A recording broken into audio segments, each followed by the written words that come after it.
The War of 1812.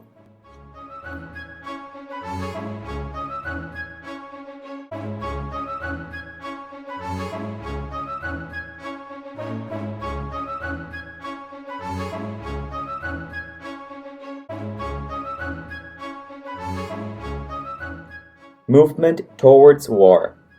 Due to the constant help of the British to the Indians and the forced recruitment, the Congress declared war against Great Britain in July 1812. In 1809, James Madison took over as president and started a war fever against Great Britain. Great Britain continued to supply the Indians with weapons and forcefully recruiting American sailors. In 1810, Henry Clay and John C. Calhoun, leaders of the House of Representatives, were anxious to declare war against the British. They were known as the War Hawks. There was a strong stand against war, since many thought that the war would damage trade. In 1812, the United States declared war against England. The early days of the war. The United States had to reinforce their armed forces, since they had been decreased due to the lower budgets assigned by Jefferson.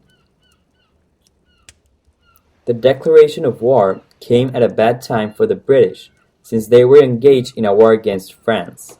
They did not want to stop providing weaponry to the Indians because they wanted to keep the United States from taking over Canada. The United States was not prepared for a war since their army and navy were in poor conditions because of the decreased budgets established by Jefferson. By 1814, the British Navy had 135 ships blocking the United States ports. War in the West and the South. United States is victorious in the Great Lakes and the Mississippi River, and defeats the Indians in the South. The Great Lakes and the Mississippi were strategic locations during this war. In July 1812, the United States troops were under the command of General William Hull.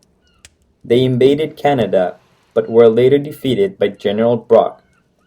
In this battle, 2,000 American soldiers were captured. United States, under the command of General William Henry Harrison, defeated the British in the Lake Erie. They retreated from Canada and were defeated again in the Battle of Thames. In the South, the Americans in the Battle of Horseshoe Bend defeated the Creek Indians under the command of Tecumseh. They had to relinquish millions of acres of land. The War Hawks wanted to convince Canada to expel the British from their territory. Final battles. England decided to end the war because they were involved in too many wars. In 1814, England defeated Napoleon and sent troops and warships to America. This leveled up the war. England attacked the capital city, Washington, D.C., and decided to take Fort McHenry in Baltimore. The fort resisted the attack on September 13, 1814. A young American, Francis Scott Key, on the day after the battle, saw the flag fluttering and was inspired to write a poem called The Star-Spangled Banner that told the story of what he had seen that night. In 1931, the Congress incorporated this poem in the United States national anthem. England, tired of war, decided to initiate peace negotiations. During the Christmas of 1814, both parties signed the Treaty of Ghent, Belgium. The United States made sure they were independent once and for all.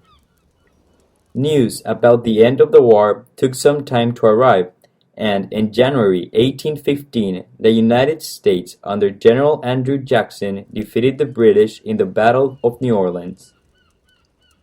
The New England citizens did never agree to the war, since it seriously damaged their economy. In December 1814, a group of Federalists got together for the Hartford Convention, in which they discussed secession from the United States. News of the peace treaty ended the convention.